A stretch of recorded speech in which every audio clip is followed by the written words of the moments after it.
الحمد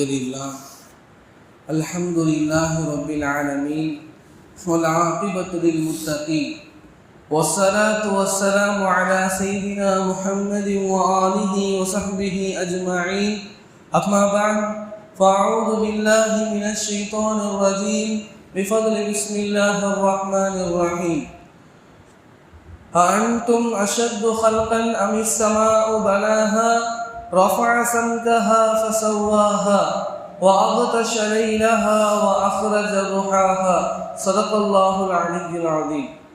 புகழும் புகழ்ச்சியும் ஏக இறைவனாகிய அல்லாஹ் ஜல்லஷானஹு தஆலாவிற்கு உரித்தாகட்டுமாக. நல்குணத்தின் தாயகம் நபிகள் நாயகம் ஸல்லல்லாஹு அலைஹி வஸல்லம் அன்னவர்களின் மீதும் அன்னதாரினுடைய வார்த்தைகளை தன் வாழ்க்கையாக மாற்றி காட்டிய உத்தம சத்திய சஹாபாக்கள், தாபியீன்கள், நல்லோர்கள், குறிப்பாக இந்த தஃசீருடைய வகுப்பிலே இந்த தஃசீரை கேட்பதற்காக ஆர்வத்துடன் துடிப்புடன் அமர்ந்திருக்கக்கூடிய நம் அனைவர்களின் மீதும் இன்னும் வரவிருக்கிற அனைவர்களின் மீதும் அல்லாஹ்வின் சாந்தியும் சமாதானமும் எங்கெங்கும் ஒற்றாத நிலவட்டுமாக. கண்ணியத்தில் குறித்தான அல்லாஹ்வின் நல்லடியார்களே, அல்லாஹ் ஜல்லஷானஹு தஆலாவுடைய மாபெரும் கிருபை, ஒவ்வொரு வாரமும் ஞாயிற்றுக்கிழமை நாம் திருக்குர்ஆனினுடைய விரிவுரையை பார்த்து கொண்டு வருகிறோம். சென்ற வாரத்திலே சூரத்துல் நாஸிஆத் என்று சொல்லப்படுகிற அந்த சூறாவை நாம் பார்த்தோம். அதிலே ஒரு ஆயத்திலிருந்து 26 ஆயத்துகளை நாம் பார்த்து வைத்தோம்.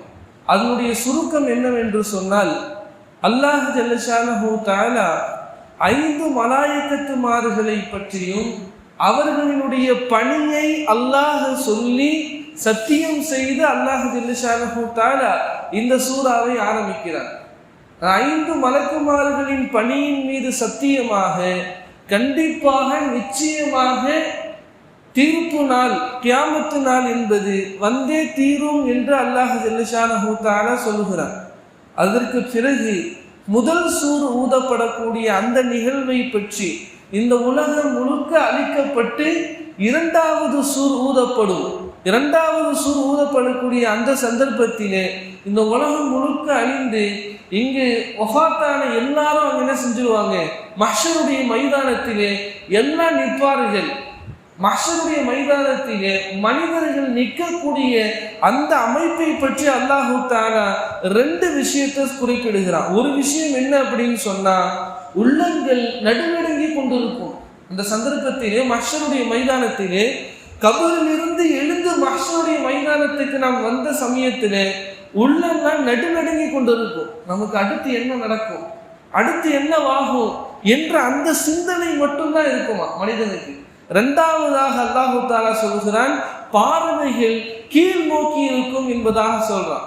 அந்த சந்தர்ப்பத்தில் எனக்கு என்ன ஆக போகுது, நான் நல்லது செஞ்சிருக்கிறேனா தீமை செஞ்சிருக்கிறேனா, சொர்க்கம் கிடைக்குமா நரகம் கிடைக்குமா என்று தெரியாம அவனே என்ன செய்வான், தன்னுடைய பார்வையை கீழ் நோக்கி வைத்து விடுவான் என்று இந்த 2 விஷயத்தை அல்லாஹ் ஜல்லஷானஹு தஆலா குர்ஆன்ல சொல்றான்.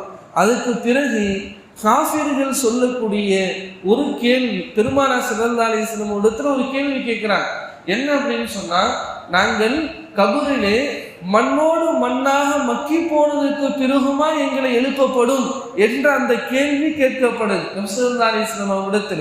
கேட்டுட்டு ஒரு கால் நம்ம அதே போன்று மறுமையில எழுப்பப்பட்டு விட்டோம் என்று சொன்னா நம்ம நஷ்டவாளி தானே ஆயிடுவோம் அப்படின்னு காஃபிர்களே சொல்லக்கூடிய அந்த செய்தியை அல்லாஹ் அதற்கப்புறம் பதிவு செய்கிறான். அதுக்கு பிறகு அல்லாஹ் ஜல்லஷானஹு தஆலா மூசா அலைஹிஸ்ஸலாத்து வஸ்ஸலாம் அவருடைய நிகழ்வை சொல்லி, மூசா அலைஹிஸ்ஸலாம் அவர்களுக்கும் ஃபிரௌனுக்கும் மத்தியில என்னென்ன நிகழ்வுகள் ஏற்பட்டுச்சுன்றத சொன்னான். அதுல ஒரு முக்கியமான விஷயம் என்ன, மூசா அலைஹிஸ்ஸலாம் அவர்களுக்கு அல்லாஹ் ஜல்லஷானஹு தஆலா வராஹுல் ஆயத்தல் குப்ரா, பெரிய அத்தாட்சியை நாங்கள் தந்தோம் என்று சொல்றான். பெரிய அத்தாட்சி என்ன, அவங்க வைத்திருந்த தடி, அந்த தடியை போட்டாங்க அப்படின்னு சொன்னா பாம்பாக மாறும். இதுல நமக்கு என்ன தெரியுதுன்னா, அவங்க கேட்டாங்களா இல்லையா, ஒரு மக்கி போன எலும்பிலிருந்து எப்படி மனிதனை நீ படைப்பாய் என்பதாக அவங்க கேட்டாங்க. அந்த சந்தர்ப்பத்தில் தான் அல்லாஹ் மூசா அலைஹிஸ்ஸலாம் அவங்களுக்கு ஒரு அசாவை தந்து, அந்த அசா, அந்த குச்சிக்கு எந்த ஒரு ஆற்றலும் இல்லை, ஒரு பாம்பாக மாறக்கூடிய எந்த ஆற்றலும் அந்த குச்சிக்கு இல்லை. காஞ்சி போன ஒரு குச்சியால் அல்லாஹ் ஜல்லஷானஹு தஆலா ஒரு பாம்பை வெளியாக்குவதற்கு சக்தி பெற்றிருக்கிறான் என்று சொன்னால், உங்களை எலும்பிலிருந்து மனிதனாக ஆக்குவதற்கு அல்லாஹ் ஜல்லஷானஹு தஆலா சக்தி இல்லை என்று அல்லாஹ் தஆலா கேட்கிறான். கடைசியாக நாம் இன்று படிக்கக்கூடிய அந்த வசனம் வந்து விட்டோம் என்று சொன்னா, அதுல அல்லாஹ் தஆலா என்ன சொல்றான் அப்படின்னு சொன்னா, மனிதர்களுக்கு ஒரு குச்சியிலிருந்து பாம்பு வெளியாகுச்சு அப்படின்னு சொன்னா அதை கூட சில நேரத்தில் என்ன செய்ய மாட்டான், மனிதன் ஏற்றுக்கொள்ள மாட்டான். எப்படி ஒரு குச்சியிலிருந்து ஒரு மனிதனை உருவாக்குனா சரின்னு சொல்லலாம், ஆனா ஒரு குச்சியிலிருந்து பாம்பு தானே வெளியாக்குனா, நம்ம இயற்கையாகவே அது நடக்குதா இல்லையா? மழை பெஞ்சிச்சுன்னா எங்கதான் இருக்குதுன்னு தெரியல, தவக்கல. மழை பெஞ்சிச்சுன்னா தவளைகள் எங்க இருக்குதுன்னு தெரியல, ஆனா மழை பெஞ்சதுக்கு அப்புறம் முளைச்சு வருதா இல்லையா? ஒரு பூமியில இருந்து தானே அது வருது, ஒரு ஒரு அசையா பொருட்கள் இருந்து தானே அது வெளியாகுது. அப்ப ஒரு பூமியிலிருந்து என்ன வருது, தவக்கலை வருது, பாம்புகள் ஏற்படுது அப்படின்னு சொன்னா, அந்த அடிப்படையில பார்க்கும்போது ஒரு குச்சியிலிருந்து ஒரு பாம்பு வருவது ஒரு பெரிய விஷயம் இல்லையே அப்படின்ட்டு நமக்கு தோணலாம். அதுக்கு தான் அல்லாஹ் ஜல்லஷானஹு தஆலா நமக்கு தோணாது, நம்ம முஃமின்கள் காஃபிர்களுக்கு தோணலாம்.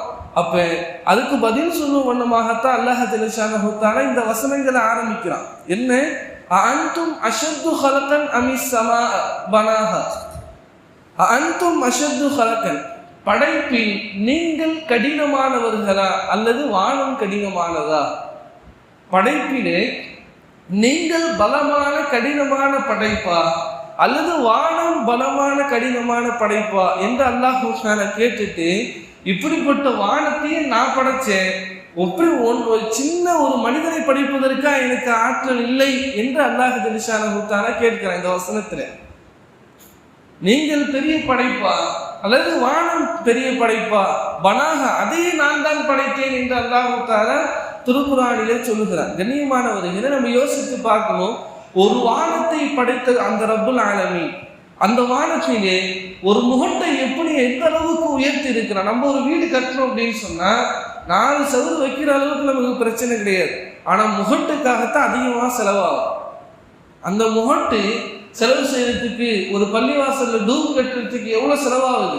அப்ப ஒரு சின்ன ஒரு பள்ளிவாசலை நம்ம கட்டுறதுக்கு எவ்வளவு பாடுபடுறோம், எவ்வளவு கஷ்டப்படுறோம். ஆனா ரப்புல் ஆலமீன் இந்த உலகத்துக்கே ஒரு முகட்டை அல்லாஹ் வானமாக ஏற்படுத்தி இருக்கிறான். அந்த வானத்துல எந்த ஒரு குறையும் சொல்ல முடியாது. முகட்டை போட்டுட்டு அதை அலங்காரப்படுத்துறதுக்கு நம்ம நாடுவோமா இல்லையா? அழகான ஃபேன் போடுவோம், அழகான என்ன செய்வோம், லைட்டு போடுவோம், கலர் கலரான லைட்டு போடுவோம், நல்ல முறையை பெயிண்ட் அடிப்போம். அதே மாதிரி நம்ம வீடு அலங்கரித்ததை போன்று அல்லாஹ் வானத்தை எந்த அளவுக்கு அலங்கரிச்சிருக்கான் பாருங்க. ஒரு மன அழுத்தத்தில் இருக்கக்கூடிய ஒரு நபர் வானத்தை பார்த்து சிந்திச்சுக்கிட்டே இருந்தார் அப்படின்னு சொன்னா அவருடைய மன அழுத்தம் போயிடும். அந்த அளவுக்கு வானம் இருக்குது. அப்படிப்பட்ட பிரம்மாண்டமான படைப்பு, பல அற்புதங்கள் வானத்துல நிகழ்ந்துன்னு சொல்றாங்க. அப்போ வானத்துல எந்த ஒரு குறையும் இல்லாத அல்லாஹ் ஜல்லஷானஹு தஆலா படைச்சான். எந்த இடத்துல சூரியன் இருக்கணும், எந்த இடத்துல சந்திரன் இருக்கணும், எந்த இடத்துல நட்சத்திரங்கள் இருக்கணும். இன்னைக்கு கூட சின்ன பிள்ளைகளை அந்த சந்திரனை காட்டி சோறு ஊட்டக்கூடியவர்களா இருக்கிறாங்களா இல்லையா? நம்முடைய பெண்கள் ஆரம்ப காலத்துலையும் சரி, இப்பெல்லாம் போன்லயே காட்டிடுறாங்க, அது வேற விஷயம். அப்ப இந்த வானம் எப்படிப்பட்ட படைப்பு என்பதாக நீங்க பாருங்க. ரஃபஅ சம்கஹா ஃபஸவ்வாஹா, அடுத்து அல்லாஹ் தஆலா சொல்றான், அதனுடைய முகட்டை நாங்கள் உயர்த்தினோம், ஃபஸவ்வாஹா, அதை சீர்படுத்தினோம். எந்தெந்த இடத்துல எதை இருக்கணும், மேகங்கள் இருக்கக்கூடிய இடத்துல மேகங்கள். அதுக்கு பிறகு என்ன செய்வோம், இன்னும் சயின்ஸ்ல நம்ம சயின்ஸ் ரீதியாக போனோம் அப்படின்னு சொன்னா வானத்தையே பல லேயராக பிரிக்கிறாங்க. வானத்தையே பல லேயர்களாக பிரிக்கிறாங்க. மாணவர்களுக்கு தெரியும் வானங்கள் எத்தனை லேயராக பிரிக்கிறாங்க அப்படின்னு சொல்லி. அப்ப ஊதா கதிர்வீச்சு, அந்த சூரியனிலிருந்து வரக்கூடிய கதிர்வீச்சு தடுப்பதற்காக வேண்டி ஒரு ஏற்பாடு அல்லாஹ் செஞ்சிருக்கிறான். அப்ப அறிவியல் ரீதியாக வானங்களில் இருக்கக்கூடிய அற்புதங்களை நம்ம ஆய்வு செஞ்சாலே அல்லாஹ் ஒருவன் என்பதற்கான அத்தாட்சி நமக்கு கிடைச்சு. அப்ப அல்லாஹ் தஆலா சொல்றான், வஅகதஷ லைலஹா, அதனுடைய இரவை இருளாக்கி, வஅஹ்ரஜ துஹாஹா, அதிலிருந்து நாங்கள் அதிகாலை என்ற வெளிச்சத்தை வெளிப்படுத்தினோம் என்று சொல்றான். சூரியனில் இருந்து தான், அப்ப இருளும் அதிலிருந்து தான் ஏற்படுது, அப்ப ஒளியும் அதிலிருந்து தான் ஏற்படுது என்ற அந்த விஷயத்தை அல்லாஹ் ஜல்லஷானஹு தஆலா சொல்றான். இதுக்கு பிறகு வல் அர்த பஅத தாலிக தஹாஹா, இதுக்கு பிறகு நாங்கள் பூமியை விரித்தோம் என்று அல்லாஹு தஆலா சொல்றான். விரித்து விட்டு அஹ்ரஜ மின்ஹா மாஹா, அதிலிருந்து நாங்கள் மனிதர்களுக்கு தேவையான தண்ணீரை வெளியாக்கினோம் என்று அல்லாஹு தஆலா சொல்றான். ஒ மரஆஹா, இன்னும் மேய்ச்சலுக்கான அந்த பொருட்களை, நமக்கு தேவையான பொருட்களை அல்லாஹ் ஜல்லஷானஹு தஆலா வெளியாக்கினான். நமக்கு தேவையான எல்லா பொருட்களும் அந்த தண்ணீரிலிருந்து, பூமியிலிருந்து அல்லாஹ் வெளியாக்கினான். அதுக்கு பிறகு வல் ஜிபால அர்சாஹா, மலைகளை நாங்கள் நெட்டு வைத்தோம் என்று அல்லாஹு தஆலா வரிசையாக வானங்களை சொன்னதற்கு பிறகு பூமியையும் அல்லாஹு தஆலா நினைவுபடுத்துகிறான். காரணம் என்ன? பூமியும் சாதாரணமான ஒரு படைப்பு அல்ல. பூமியும் சாதாரணமான படைப்பு அல்ல. அது எந்த அளவுக்கு பலமான படைப்பு. அதை படைத்த ரப்புல் ஆலமீனுக்கு இந்த மனிதனை படைப்பதற்கு சிரமமா என்று அல்லாஹ் தஆலா ஒரு விதத்தில் கேட்கிறான். அதோடு இல்லை, பூமியை மட்டும் படைக்கல, அதிலே மனிதர்கள் வாழ்வதற்கான, வாழ்வாதாரத்திற்கான எல்லா விதமான ஏற்பாடுகளையும் அல்லாஹ் ஜல்லஷானஹு தஆலா செஞ்சுட்டான். வாழ்வாதாரத்திற்கான அடிப்படை நீர், அதிலிருந்து வரக்கூடிய விவசாயங்கள், அதுல அல்லாஹ் ஜல்லஷானஹு தஆலா நமக்கு பரக்கத்தை ஏற்படுத்தி அதிலிருந்து நமக்கு என்ன வழங்குறான்? மத்தஅல்லக்கும் வ லிஅன்ஆமிக்கும், நீங்களும் உங்களுடைய கால்நடைகளும் பயனடைவதற்காக வேண்டி இவைகள் அனைத்தையும் நாங்கள் ஏற்படுத்தினோம் என்று அல்லாஹ் தஆலா சொல்றான். கண்ணியமானவர்களே, இந்த வசனத்தை நம்ம பார்க்கக்கூடிய சந்தர்ப்பத்துல முதல்ல அல்லாஹ் வானத்தை பத்தி சொல்லிட்டு அதுக்கப்புறம் பூமியை பத்தி சொல்றான் இந்த வசனத்துல. ஆனா சில வசனங்களிலே பார்த்தோம் அப்படின்னு சொன்னா, முதலில் பூமி படைக்கப்பட்டுச்சு, அதுக்கு பிறகுதான் இந்த வானம் படைக்கப்பட்டுச்சுன்ற அந்த வசனங்களும் வருது. உதாரணமாக அல்லாஹ் தஆலா திருக்குர்ஆனிலே ஹுவல்லதி ஹலகக்கும் மா ஃபில் அர்தி ஜமீஆ, உங்களுக்காக நாங்கள் பூமியை படைத்தோம், சும்மஸ்தவா இலஸ் ஸமாஇ ஃபஸவ்வாஹுன்ன சப்அ ஸமாவாத், அதுக்கு பிறகு 7 வானங்களை நாங்கள் படைத்தோம் என்று அல்லாஹ் தஆலா சொல்றான். இந்த வசனங்கள்ல முதல்ல பூமியை படைத்தோம், அதற்கு பிறகு வானத்தை 7 வானங்களை படைத்தோம் என்று அல்லாஹ் தஆலா சொல்றான். ஆனா இந்த வசனங்களில் பார்த்தோம், சூரத்துன் நாஸியாத் என்ற இந்த வசனங்கள்ல பார்த்தோம் அப்படின்னு சொன்னா, முதலில் வானங்கள் படைக்கப்பட்டது அல்லாஹ் குறிப்பிடுறான், இரண்டாவதாக பூமி படைக்கப்பட்டதை குறிப்பிடுறான். இந்த 2 ஆயத்தையும் ஒருங்கிணைத்து ஒரு கருத்தாக வெளி சொல்ல வேண்டும் என்று சொன்னார் முஃபஸ்ஸிரீன்களினுடைய தலைவர், திருக்குர்ஆன் விரிவுரையாளர்கள்ல சஹாபாக்கள்ல தேர்ச்சி பெற்ற ஆள் யார் அப்படின்னு சொன்னா இப்னு அப்பாஸ் ரலியல்லாஹு தஆலா அன்ஹு அவர்கள் ஒரு கருத்தை சொல்றாங்க. என்ன அப்படின்னு சொன்னா, ஹலக்கல்லாஹு அர்த அவ்வலன், முதல்ல அல்லாஹ் இந்த பூமியை தான் படைத்தான், ஆனால் அதை என்ன செய்யல, விரிக்கல. விரிப்புனா என்னன்னு நான் சொல்றேன். விரிப்பு அப்படின்னு சொன்னா பூமியை மட்டும் படைச்சு அதுக்கு மேல விரிக்கல. என்ன விரிக்கல அப்படின்னு சொன்னா, அது நான் பின்னாடி சொல்றேன். சும்மா ஹலக்கஸ்ஸமா, அதுக்கு பிறகு அல்லாஹ் தஆலா வானத்தை படைச்சான். பூமியை படைச்சிட்டு அதை விரிக்காம அதுக்கு பிறகு அல்லாஹ் என்ன செஞ்சா, வானத்தை படைச்சான். வானத்தை படைச்சதற்கு பிறகுதான் இந்த பூமியை விரித்தான் என்ற செய்தியை இப்னு அப்பாஸ் ரலியல்லாஹு தஆலா சொல்றாங்க. பூமியை விரித்தான் என்று சொன்னால் வஜஅல ஃபீஹா ரவாசிய வல் அன்ஹாரா வ கைரஹுமா, அப்ப அதிலே மலைகளை, ஆறுகளை, வீதிகளை, அதுக்கப்புறம் என்னது, மரங்களை, செடி கொடிகளை அல்லாஹ் ஜல்லஷானஹு தஆலா ஏற்படுத்தி மனிதர்களுக்கு தேவையான, நடப்பதற்கான, வாழ்வாதாரத்திற்கான எல்லா விதமான ஏற்பாடையும் அதுக்கப்புறம் செஞ்சான் அப்படின்ற மாதிரி குறிப்பிடுறாங்க. ஆக முதல்ல இஸ்லாத்தினுடைய வரலாற்றில, இஸ்லாமிய வரலாறுல முதல்ல எது படைக்கப்பட்டுச்சு அப்படின்னு பார்த்தோம் அப்படின்னு சொன்னா, முதல்ல பூமி விரிக்கப்படாமல் படைக்கப்பட்டுச்சு. ரெண்டாவது அல்லாஹ் ஜல்லஷானஹு தஆலா வானத்தை படைத்தான். வானத்துக்கு பிறகுதான் இந்த பூமியை அல்லாஹ் தஆலா விரிக்கிறான் என்று இந்த கருத்து இப்னு அப்பாஸ் ரலியல்லாஹு சொல்லும் போது 2 ஆயத்துக்கும் தோது ஏற்பட்டுருச்சு என்பதாக குறிப்பிடுறாங்க. ஆக முதல்ல பூமி படைக்கப்பட்டுச்சு, அதுக்கப்புறம் வானம் படைக்கப்பட்டது என்று இஸ்லாமிய வரலாறுல இப்படிதான் எழுதுவாங்க.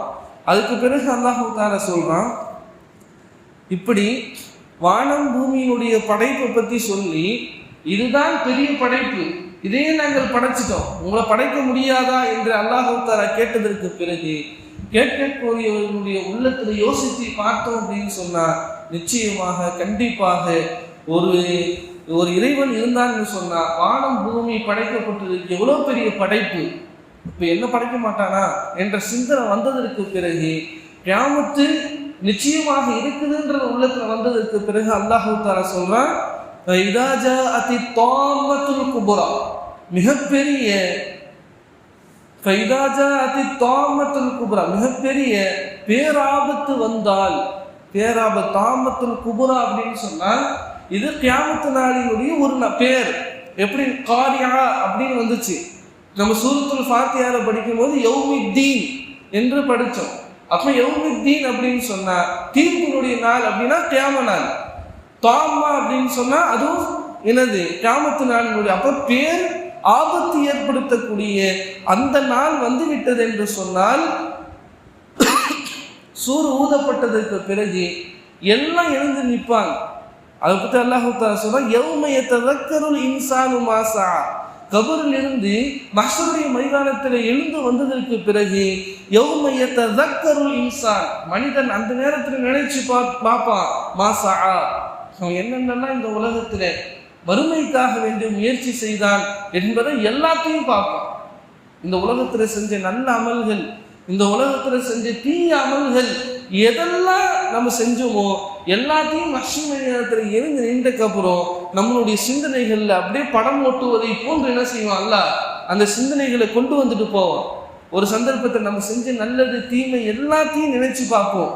அந்த சந்தர்ப்பத்தில் இது நடந்துகிட்டே இருக்கும். ஒரு பக்கம் ஒபுர்ரிஸத்தில் ஜஹீமுல் லிமன் யரா, பார்ப்பவர்களுக்கு தோதுவாக அல்லாஹ் ஜல்லஷானஹு தஆலா நரகத்தை வெளிப்படுத்துவான்.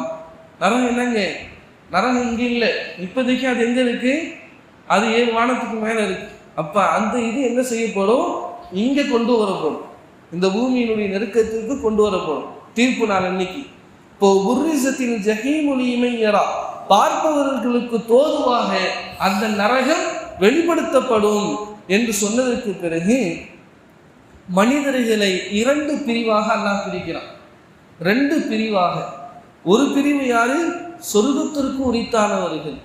2வது பிரிவினர்கள் நரகத்திற்கு உரித்தானவர்கள். நரகத்திற்கு உரித்தானவர்களுடைய 2 தன்மைகளை பற்றி அல்லாஹ் சொல்கிறார். அதே போன்று சொர்க்கத்திற்கு உரித்தானவர்களை பற்றி 2 தன்மைகளை அல்லாஹ் இந்த ஆயத்திலே பதிவு செய்யலாம். முதல் விஷயம் என்ன, அம்மா மன் தகா, யார் வரம்பு மீறுவார்களோ, வரம்பு மீறி நடக்கக்கூடியவர்கள், அல்லாஹும் அவனுடைய தூதரும் எந்த விஷயத்தை சொல்லி இருக்கிறாங்களோ அதை செய்யாமல் பாவத்தில் ஈடுபட்டு யார் வரம்பு மீறி விடுவார்களோ அவர்களும் ஃபம்மாமன் தகா வாதரல் ஹயாத்தத் துன்யா, இந்த உலக வாழ்க்கைக்கு முன்னுரிமை கொடுக்கக்கூடியவர்கள். இந்த உலக வாழ்க்கை தான் எல்லாமே என்று சொல்லி இந்த உலக வாழ்க்கைக்காகவே முன்னுரிமை கொடுக்கக்கூடிய மக்கள் இன்னைக்கு இருக்க தானே செய்யறாங்க. இன்னைக்கு வியாபாரம் வியாபாரம் வியாபாரம் போயிட்டாங்க சில மக்கள் பொடுபோக்காக இருக்கிறாங்க. அப்ப வாதர ஹயாத்தத் துன்யா, இந்த உலக வாழ்க்கையை அவர்கள் தேர்ந்தெடுத்துக் கொள்கிறார்கள், அதே கதின்னு கிடக்கிறாங்க. 2 சிஃபத்தை அல்லாஹ் தஆலா சொல்றான். ஒன்று வரம்பு மீறக்கூடியவர்கள். வரம்பு மீறக்கூடியவர்கள்னா குர்ஆனிலும் ஹதீஸிலும் எப்படி வாழ வேண்டும் என்று அல்லாஹ் சொன்னாலும் அந்த வாழ்க்கை அல்லாமல் நம்ம எப்படி வாழ்றது, நம்ம மனைவிக்கு தகுந்த மாதிரி நமக்கு எப்படி விருப்பம் இருக்குதோ அப்படி நம்ம என்ன செய்யறோம், வாழக்கூடிய வரம்பு மீறக்கூடிய மக்கள், அதான் பாவம் செய்யக்கூடிய மக்கள். அது குறிப்பாக சொல்ல போனோம் அப்படின்னு சொன்னா வெளிப்படையாக காஃபிர்களை அல்லாஹ் ஜல்லஷானஹு தஆலா சொல்றான். முஃமின்கள் சில பாவங்கள் செய்யக்கூடியவர்கள் இருக்கிறாங்க அப்படின்னு சொன்னா இந்த உலகத்திலே தௌபா செஞ்சுட்டா முடிஞ்சு போச்சு. அப்படி இல்லை அப்படின்னு சொன்னா அவர்களும் நரகத்துல இருந்து வேதனை செய்யப்பட்டதற்கு பிறகுதான் சொர்க்கத்துக்கு போவாங்கன்றது நம்முடைய இஸ்லாமிய அக்கீதா. அப்ப யார் வரம்பு மீறுவார்களோ, வரம்பு மீறக்கூடிய அந்த குணம் யாரிடத்துல இருக்குமோ, வாசல் ஹயாத்தத் துன்யா, மறுமையை விட்டு விட்டு இந்த உலக வாழ்க்கை தான் அதைத்தான் நான் தேர்ந்தெடுக்கிறேன் அப்படின்னு சொல்லி யார் இந்த உலக வாழ்க்கையிலும் மூழ்கிட்டாங்களோ ஃபஇன்னல் ஜஹீம ஹியல் மஅவா, நிச்சயமாக நரகம் இருக்குது, ஹியல் மஅவா, அவருடைய தங்கும் இடம் இதுதான் என்று அல்லாஹ் தஆலா சொல்றான். அதே போன்று அம்மா மன் காஃப மகாம ரப்பிஹி, யார் தன் ரப்பிடத்திலே நிற்க வேண்டும் என்று யார் பயப்படுகிறார்களோ, இந்த உலகத்திலே ஒரு பொறுப்பு கொடுக்கப்படுது, அல்லது குடும்பத்தில் இருக்கிறோம், அல்லது ஒரு மஹல்லாவில் ஒரு பொறுப்பு கொடுக்கப்படுது, அல்லது நமக்கு ஒரு பொறுப்புள்ள ஒரு மனிதராக இருக்கிறோம். அந்த சந்தர்ப்பத்தில் அல்லாஹ்விடத்தில் நிற்க வேண்டும் என்று சொல்லி நாம் நீதமாக நடந்து கொள்ளக்கூடிய சூழ்நிலை ஏற்பட்டுச்சு. நம்ம முஃமின், நம்ம ஆட்டோமேட்டிக்காக நம்முடைய உள்ளத்தில் வந்துடணும். அல்லாஹுடைய பயம் இருக்குது, அது நம்முடைய உள்ளத்தில் வந்துடணும். நம்ம பாவம் செய்யக்கூடிய நேரத்திலும் பார்த்தீங்க அப்படின்னு சொன்னா அல்லாஹ்வின் சிந்தனை மட்டும் வந்துருச்சு அப்படின்னு சொன்னா அப்ப அந்த பாவத்தில் நம்ம ஈடுபட மாட்டோம். அல்லாஹ் நான் பார்த்துக்கிட்டு இருக்கான், அல்லாஹ் ரப்புல் ஆலமீனுக்கு முன்பாக ஒரு நாள் நான் போய் நிக்கணுமா இல்லையா அப்படின்னு ஒரு சிந்தனை ஒரு மனிதருக்கு வந்துருச்சுன்னா பாவத்தை விட்டு விளங்குவதற்கு ஈஸியாயிடும். ஆனா இந்த வாயில சொல்லலாம் இது, ஆனா வாயில சொல்லலாம் பாவத்துடைய நேரத்தில் அல்லாஹ்வை சிந்திக்கணும், அந்த சந்தர்ப்பத்தில் பாவம் விடுபட்டு விடும் என்பதா சொல்லலாம். ஆனா இதை பிராக்டிக்கலா நம்ம கொண்டு வர்றது இருக்குது கொஞ்சம் சிரமம், அதுக்கு கஷ்டப்படணும், நம்முடைய நஃப்ஸை அதுக்கு பக்குவப்படுத்தணும். சும்மா நேரத்திலே நம்ம என்ன செய்யணும், அல்லாஹ் என்னை பார்த்துக்கிட்டு இருக்கான், அல்லாஹ் என்னை கண்காணிச்சுக்கிட்டு இருக்கிறான் அப்படின்ற அந்த சிந்தனையை நம்ம கொண்டு வரத்தான் நம்ம பாவத்தினுடைய சிந்தனை ஏற்படக்கூடிய நேரத்தில் அந்த சிந்தனை வரும். இல்லை அப்படின்னு சொன்னா நம்ம ஆசை அது. ரெண்டாவது அல்லாஹ் தஆலா சொல்றான், வனஹன் நஃப்ஸ அனில் ஹவா, மன இச்சையை விட்டும் மனது என்னெல்லாம் ஆசைப்படுதோ அதை விட்டு தன்னுடைய நஃப்ஸை யார் தடுத்துக் கொள்வாரோ என்று அல்லாஹ் தஆலா சொல்றான். ரெண்டு விஷயம் சொல்றான், முஃமின்களினுடைய சிஃபாத்து ரெண்டு விஷயம். ஒன்று, அல்லாஹ்வுக்கு முன்பாக நான் போய் நிற்கணுமே என்ற ஒரு பயம் அந்த முஃமினிடத்துல இருக்கும். ரெண்டாவதாக சொல்றாங்க மன இச்சை, மனது எதெல்லாம் ஆசைப்படுவோம், மனது முதல்ல பாவங்களை தான் ஆசைப்படும். அந்த மனது ஆசைப்படக்கூடிய எல்லா விஷயத்தை விட்டோம் தன்னுடைய நஃப்ஸை தன்னுடைய ஆன்மாவை நம்ம என்ன செய்வது, பாதுகாத்துக் கொள்வது. இந்த ரெண்டு தன்மை இருந்துச்சுன்னா ஃபைனல் ஜன்னத்தை ஹியல் மஅவா, நிச்சயமா சொர்க்கம் இருக்குது, அதுதான் அவனுடைய தங்குமிடம் என்று அல்லாஹ் தஆலா குறிப்பிடுகிறார். கண்ணியமானவர்களே, இந்த ஆயத்திலிருந்து நமக்கு என்ன ஒரு விஷயம் விளங்குது அப்படின்னு சொன்னா அல்லாஹ் ரெண்டு விஷயத்த சொல்லியிருக்கிறான். ஒன்று, அல்லாஹ்வுக்கு முன்னாடி நிற்கணுமேன்ற பயம் ஏற்பட்டு இந்த உலகத்துல வாழ்றது. ரெண்டாவது, மன இச்சை, மனது என்னெல்லாம் ஆசைப்படுதோ பாவமான சிந்தனைகள்.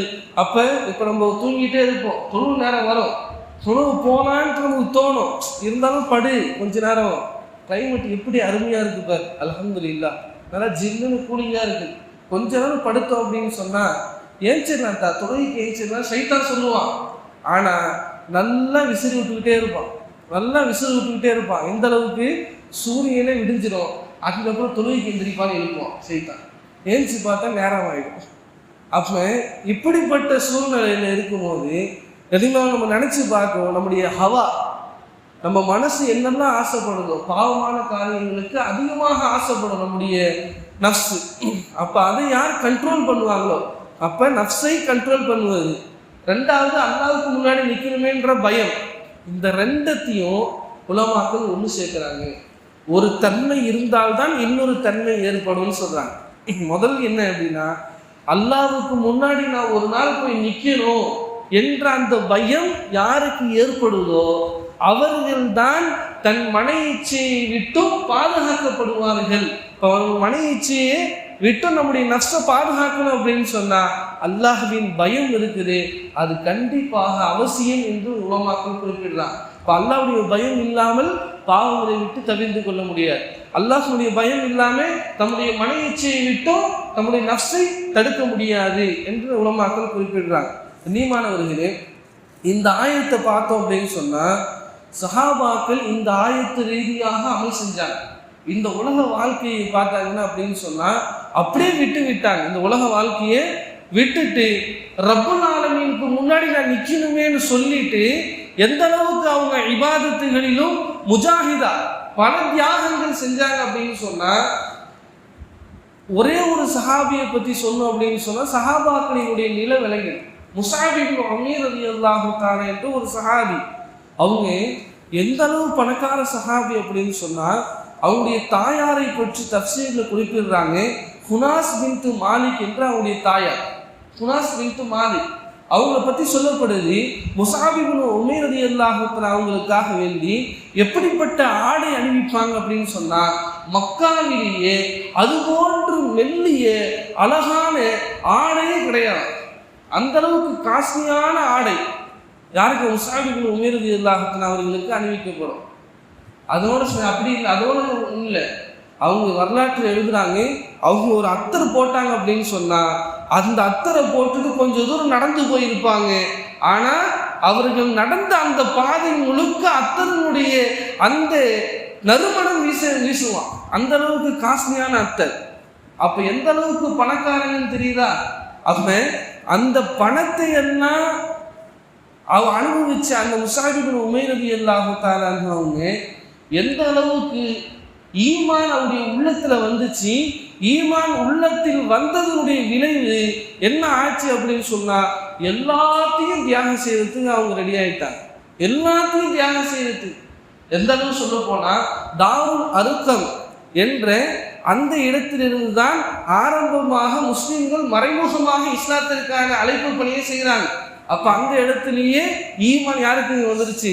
முஸஅப் இப்னு உமைர் ரலியல்லாஹு அன்ஹு அவங்களுக்கு ஈமான் வந்துருச்சு. மறைமுகமாக அவருடைய வீடுகளிலே தொழுகிறாங்க, நல்ல அமல் செய்யக்கூடியவர்களாக இருக்கிறாங்க. ஆனா என்ன ஆயிடுது, சில பேர் பார்த்துடுறாங்க, பார்த்து தன்னுடைய தாயிடத்துல சொல்ல, ஒழுங்கான இஸ்லாத்தை விட்டு முஹம்மது கொண்டு வந்த அந்த மார்க்கத்தை விட்டுட்டா அப்படின்னு சொன்னா இங்க சுகமாக வாழலாம், இல்லை அப்படின்னு சொன்னா நீ அவரோட போயிடுன்ட்டாங்க. அப்ப எனக்கு இந்த வாழ்க்கையே வேணாம் அப்படின்னு சொல்லிட்டு வாசரல் ஹயாத் துன்யா, இந்த உலக வாழ்க்கையை தேர்ந்தெடுத்து கொண்டவர்கள் எங்கே, இந்த உலக வாழ்க்கையை ஈமானுக்காக ஒதுக்கியவர்கள் எங்கே என்று நம்ம யோசிக்கணும். எல்லாம் எந்த அளவுக்கு சுகமான வாழ்க்கை எல்லாத்தையும் ஒதுக்கிட்டு வந்தாங்க. முதல் ஹிஜ்ரத்துக்கு போனாங்க ஹபஷால, ரெண்டாவது ஹிஜ்ரத்து மதீனாவுக்கு எப்போ போனாங்க தெரியுங்களா? ரசூலுல்லாஹ் போறதுக்கு முன்னாடியே போயிட்டாங்க. போயிட்டதுக்கப்புறம் நபி ஸல்லல்லாஹு அலைஹி வஸல்லம் அவங்க ஹிஜ்ரத்து செய்யும் போது எல்லா மக்களும் திரண்டு நிற்கிறாங்க. தலஅல் பத்ரு அலைனா அப்படின்னு வைத்து பாடிக்கொண்டு, என்ன ஏன் அப்படின்னு சொன்னா, முன் ஏற்பாடு ரசூலுல்லாஹ் போவதற்கு முன்பாகவே 70க்கும் மேற்பட்ட குடும்பங்களை இஸ்லாத்தில் கொண்டு வந்தவர் முஸஅப் இப்னு உமைர் ரலியல்லாஹு தஆலா அவர்கள். ரசூலுல்லாஹ் வரும்போது அப்படியே கண் குளிர்ச்சி. அப்படிப்பட்ட சஹாபி தியானம் செஞ்சாங்க. எந்த அளவுக்கு வரலாறுல எழுதுறாங்க, அதை படிக்கும் போது கண்ணிலிருந்து கண்ணீர் வரும். அவங்க எந்த அளவுக்கு கஷ்டப்பட்டு இருக்கிறாங்கன்னு சொன்னா, அவங்க பத்ருடைய யுத்த களத்துல கலந்துருக்கிறாங்க. உஹதுடைய யுத்த களத்துல பெருமானார் ஸல்லல்லாஹு அலைஹி வஸல்லம் அவங்க போருக்கான கொடி, அதுதான் வெற்றி கொடி, அந்த கொடியை கொடுக்குறாங்க. அந்த கொடியை வச்சுக்கிட்டு முஸஅப் இப்னு உமைர் ரலியல்லாஹு தஆலா அவங்க அந்த மலையில சில நபர்களை ரசூலுல்லாஹி ஸல்லல்லாஹு அலைஹி வஸல்லம் நிற்க வச்சாங்க. அவங்கெல்லாம் வெற்றி பெற்றுட்டாங்க, ஓடி வந்துடுறாங்களா இல்லை கனிமத் எடுக்கிறதுக்காக. அவர்களுக்கு தலைமையாக கொடியை தாங்கி நிற்கிறாங்க. யாரும் முஸஅப் இப்னு உமைர். எதிரிகளால் முதலில் வலது கை வெட்டப்படுது, அதுக்கப்புறம் இடது கை வெட்டப்படுது. வலது கை வெட்டப்படும் போது அந்த கொடி இடது கையில் இருக்கு. அப்ப இடது கையும் வெட்டப்படுது. 2 தோல் புஜத்துக்கும் மத்தியில் அந்த கொடியை பிடிச்சி நிற்கிறாங்க. அப்ப தூரத்திலிருந்து வர அம்பு அவங்க நெஞ்சிலே அடிக்குது. அவங்க வஃபாத் ஆயிடுறாங்க, ஷஹீத் ஆகுறாங்க. அல்லாஹ் ஜல்லஷானஹு தஆலா எப்படி வாழ்ந்த அந்த சஹாபி, இந்த உலகத்துல பணக்கார சஹாபி, அவர் மௌத்தாகும் போது சஹாபாக்கள் சொல்றாங்க, அவருக்கு கஃன் இடுவதற்கு ஒரே ஒரு ஆடை தான் இருந்துச்சு. அவருடைய வாழ்க்கையிலேயே கஃனிடுவதற்கு தகுதியான ஆடை ஒரே ஒரு ஆடை தான். அந்த வரலாறு சொல்றாங்க. அதை நம்ம யோசிச்சு பார்த்தோம் அப்படின்னு சொன்னா நம்முடைய கண்ணிலிருந்து கண்ணீர் வராம விடாது. ஊத்திய ரஸஹு பதத் ரிஜ்லாஹு, அவருடைய தலை மூடப்படக்கூடிய அந்த சந்தர்ப்பத்தில் கஃனை வைத்து அவங்களுடைய 2 கால்களும் வெளிப்படுகின்றன.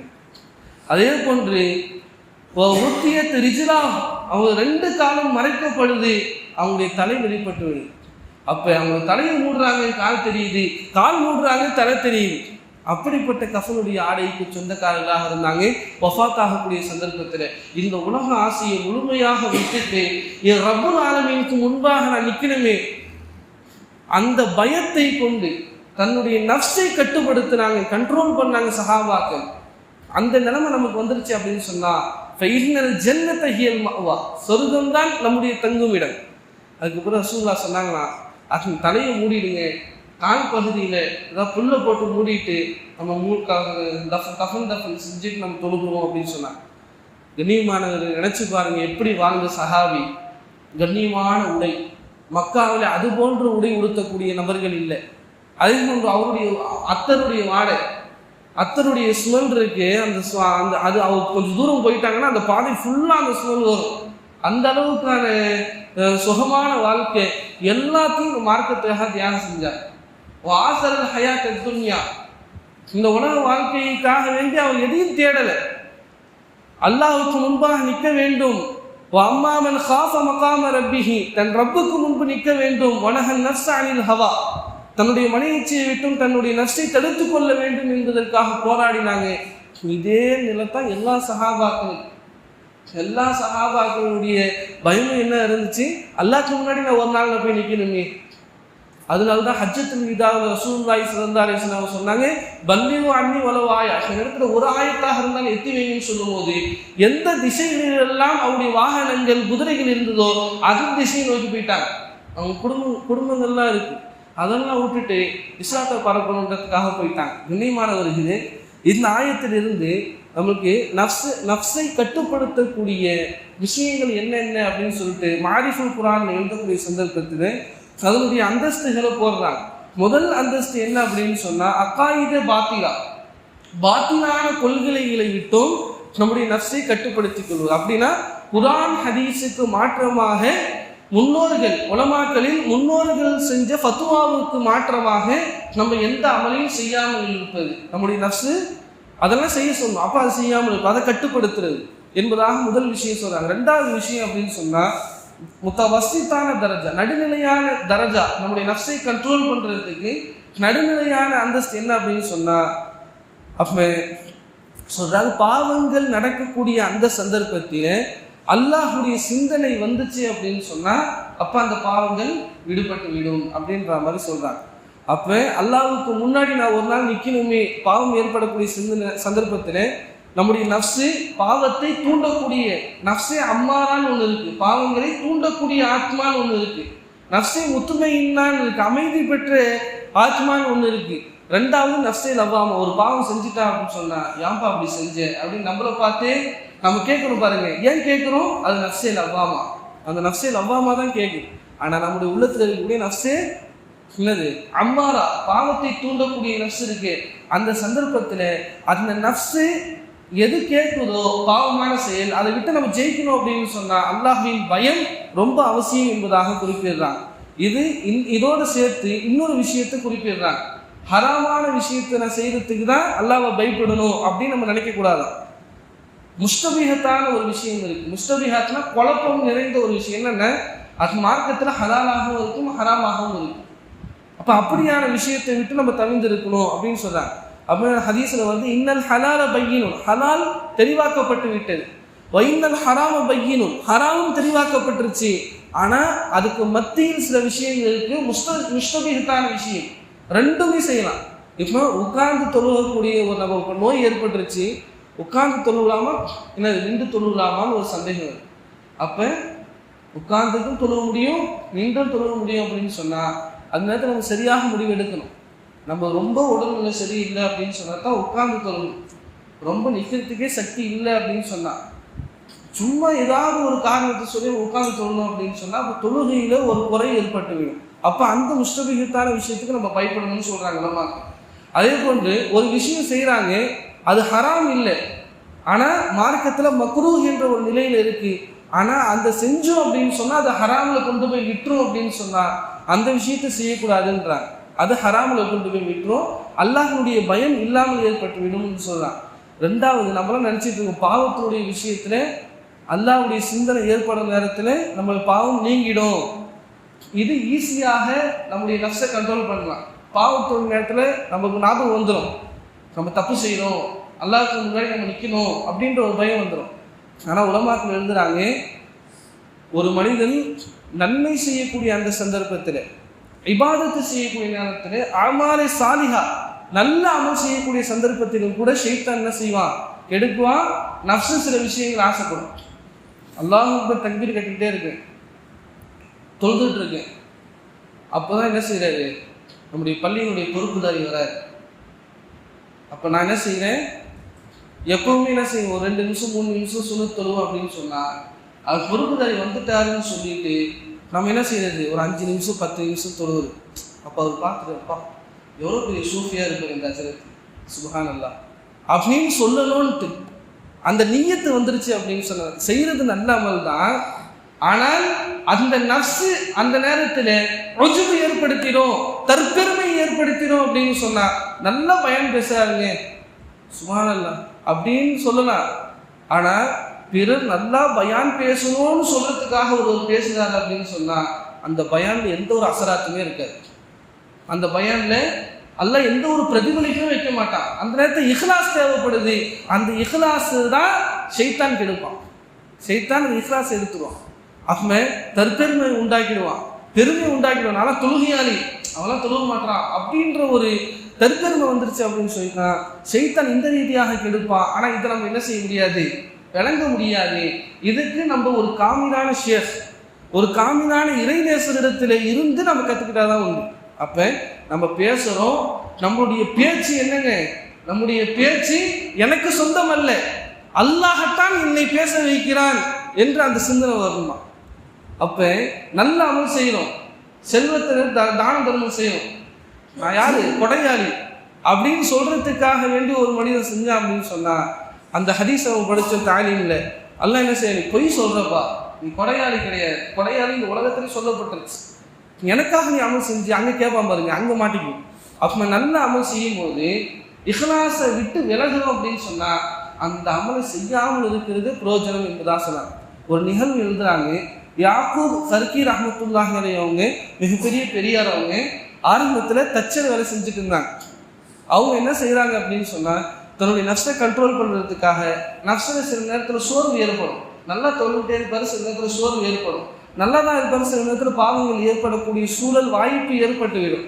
அந்த சந்தர்ப்பத்தில் இவர் என்ன செய்வார் அப்படின்னு சொன்னால், தன்னை தற்காத்துக் கொள்வதற்காக நோன்பு வச்சுக்கிட்டே இருந்தார்.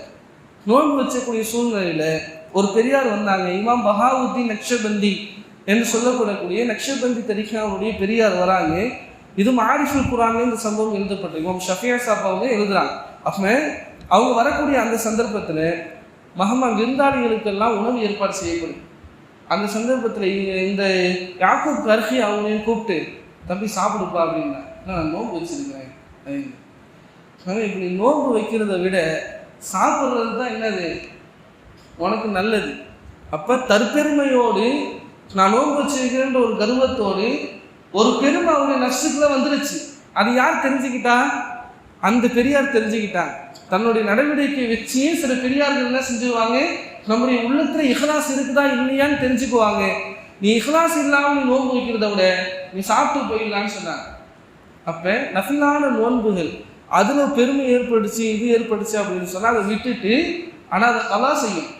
தனி தொழுதுட்டு இருக்கிறோம், அது மாதிரி ஏற்பட்டுச்சுன்னா அதை விட்டுட்டு நம்ம என்ன செய்யணும், அதுக்கப்புறம் அந்த 2 ரக்காத்து நம்ம தொழுவது வாஜிபாயிடும். நஃபிலான அமலை நடுவில் விட்டோம் அப்படின்னு சொன்னால் அதை நிறைவேற்றுவது வாஜிபாயிடும், நம்மள கடமையாகிடும்.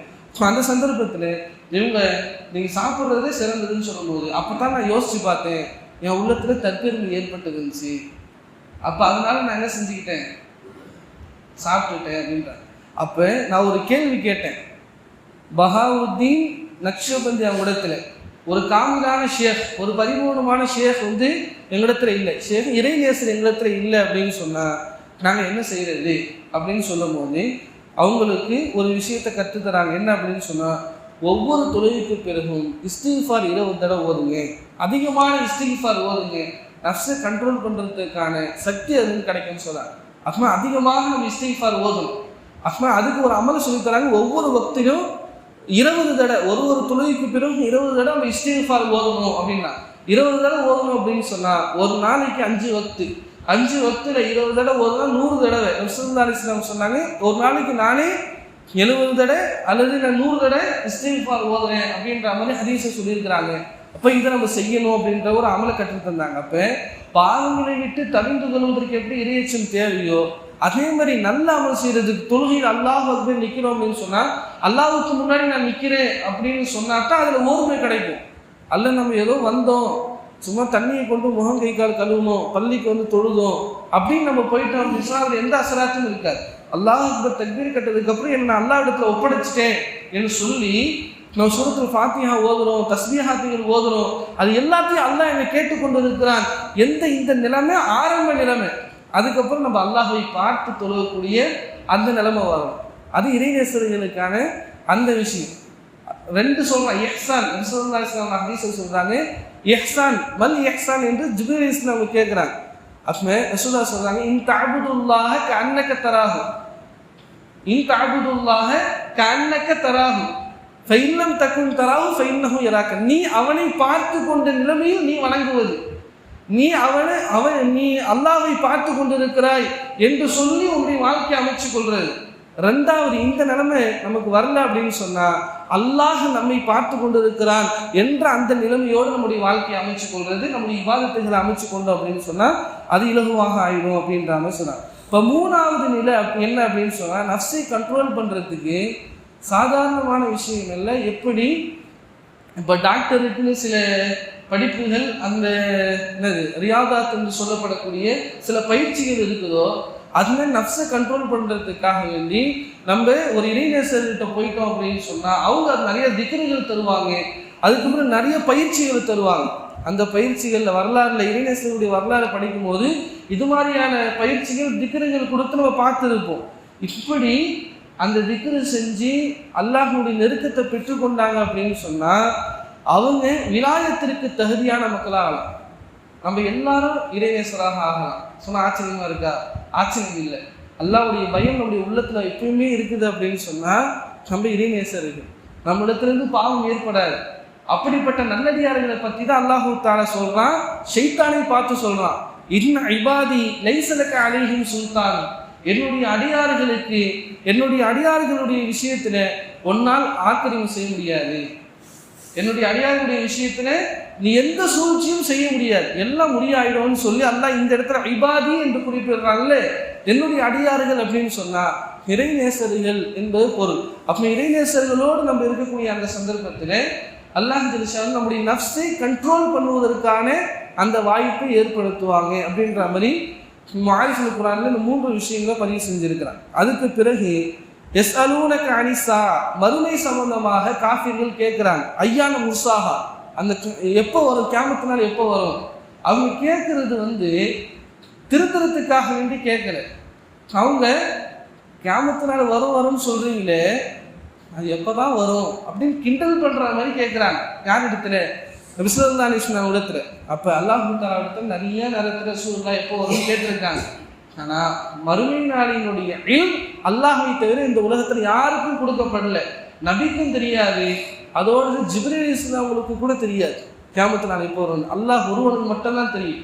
தனது அல்லாஹ் தஆலா சொல்றான், ஃபீமா அன்த மின் திக்ராஹா, அதை சொல்வதற்கு உங்களுக்கு என்ன இருக்கு, நீங்க ஏன் அதை சொல்லணும்னு ஆசைப்படுறீங்க? அவங்க அப்படி கேட்குறாங்கன்னா அதை விட்டுருங்க அப்படின்னு சொல்லுவோம். இந்த வசனம் வந்ததுக்கு பிறகுதான் நபி ஸல்லல்லாஹு அலைஹி வஸல்லம் கியாமத்தை பற்றி கேட்கறத விட்டுட்டாங்க அப்படின்ற மாதிரி முஃபஸ்ஸிரீன்கள் குறிப்பிடுறாங்க. சொல்லிட்டு இலா ரப்பிக முன்தஹா, அதனுடைய முடிவு இடம் எங்க இருக்கு, எப்போ கியாமத்து நாள் வரும் என்ற அந்த செய்தி, அந்த இல்ம், அந்த கல்வி அல்லாஹ்விடத்துல மட்டும்தான் இருக்குது நபி, நீங்க சொல்லிடுங்கன்னு சொல்லலாம். அப்ப ஒருவர் சொல்றாரு, இப்போ ஒரு இறைநேசர்னு ஒரு ஆள் சொல்லிக்கிட்டு அதுன்னு போய் கேட்குறாங்க, எப்போ கியாமத்து நாள் வரும், இன்னும் 150 நாளில் வரும் அப்படின்னு சொன்னால் அவங்களோட மிகப்பெரிய ஒரு பொய்யை என்ன செய்ய மாட்டாங்க, யாரும் இருக்க மாட்டாங்க. அப்போ சில விஷயங்கள் அல்லாஹ்வை தவிர யாருக்கும் தெரியாது. என்னைக்கு ஒரு கூட்டம் எப்போ மழை வரும்னு சொல்கிறாங்க, அது எப்போ மழை பெய்யுறது அல்லாஹ்வுக்கு மட்டும்தாங்க தெரியும். இன்னைக்கு மழை வர்ற மாதிரி இருக்குது, நேரம் தூங்கக்கூடிய அந்த நேரத்தில் சொல்கிறாங்க, ஸ்கூல்லாம் லீவ் விட்டுடுறாங்க. ஆனால் அந்த நேரத்தில் தான் என்ன ஆகுது, பசங்க குஷியாகிடுறாங்க. அந்த நேரத்தில் தான் வெயில் அப்படி காட்டுது. சுப்ஹானல்லாஹ். அப்போ அந்த பையன் சொல்கிறான், எனக்காகவே அல்லாஹ் என்ன செய்கிறான், மழைன்னு அவங்க சொல்கிறாங்க, ஆனால் எனக்காகவே அல்லாஹ் வெயிலை கொடுத்துருக்கான் விளையாடணுன்ட்டு, லீவ் விட்டாங்களா இல்லையா அப்படின்னு. அப்போ இவங்க சொல்கிறது ஒன்றாக இருக்குது, ஆனால் அது நடக்கிறது ஒன்றா இருக்கு. அல்லாஹ் அப்படி வச்சிருக்கிறான் அப்படின்னு சொன்னால் உங்கள் கையில் அந்த ஆற்றல் இல்லை, மழை எப்போ பெய்யும் அப்படின்ற அந்த சொல்கிறதுக்கான ஆற்றல் உங்களிடத்துல இல்லை, என் இடத்துல இருக்குது. அதே மாதிரி கருவறையில் எந்த குழந்தை இருக்குன்னு இப்போ என்ன செய்கிறாங்க, ஸ்கேன் பண்ணி வெளிநாட்டிலலாம், அது இங்கே தடை. வெளிநாட்டிலலாம் இர்ஃபான் ஒரு ஆள் என்ன செய்கிறாரு, அது மாதிரி என்ன குழந்தை அப்படின்னு சொல்லி கருவறையில் போய் வெளிநாட்டில் போட்டு பெரிய இஷ்யூ ஆச்சு.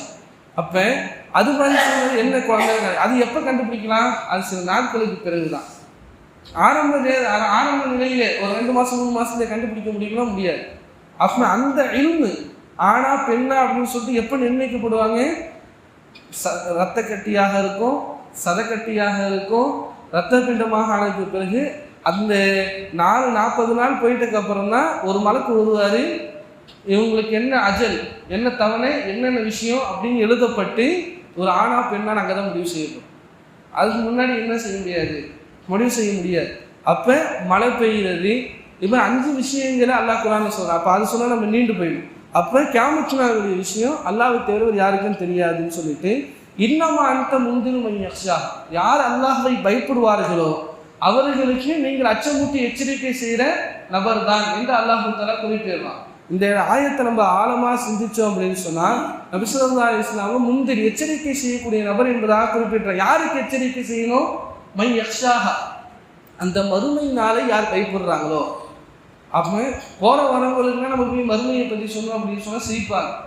ஆனால் அல்லாஹ்வுடைய பயம் யாருக்கு இருக்கோ, மறுமையில் அல்லாஹ்க்கு முன்னாடி போய் நிற்கணுமே அப்படின்னு பயப்படக்கூடிய அந்த ஈமானுடையவர்களுக்கு நீங்கள் என்ன செய்யுங்க? எச்சரிக்கை செய்யுங்க. அப்போ பயப்படக்கூடியவர்களுக்கு தான் அந்த எச்சரிக்கையில மௌஇதத் படிப்பிலே இருக்கும் என்பதாக குறிப்பிடுறாங்க.